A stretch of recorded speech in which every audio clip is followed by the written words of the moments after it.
Ćao, ja sam Stefana Bjelogrlić, PR menadžer festivala Beogradski mesec fotografije.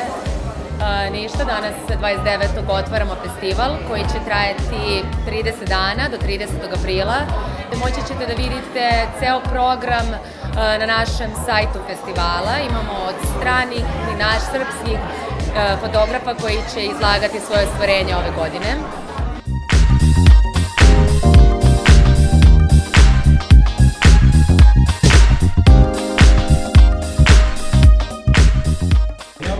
Drago što je tu pobednik konkursa Adam Žablo iz Poljske. Welcome and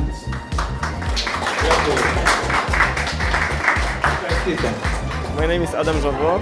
I came from Krakow, from Academy of Fine Arts in Krakow in Poland, and I graduated in this semester.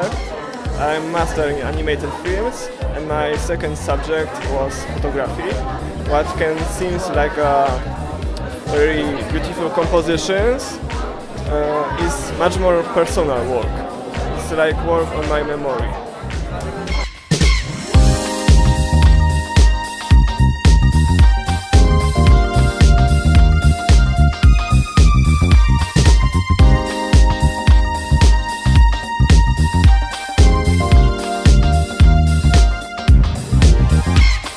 Here we are in the opening of the festival. This is the third year.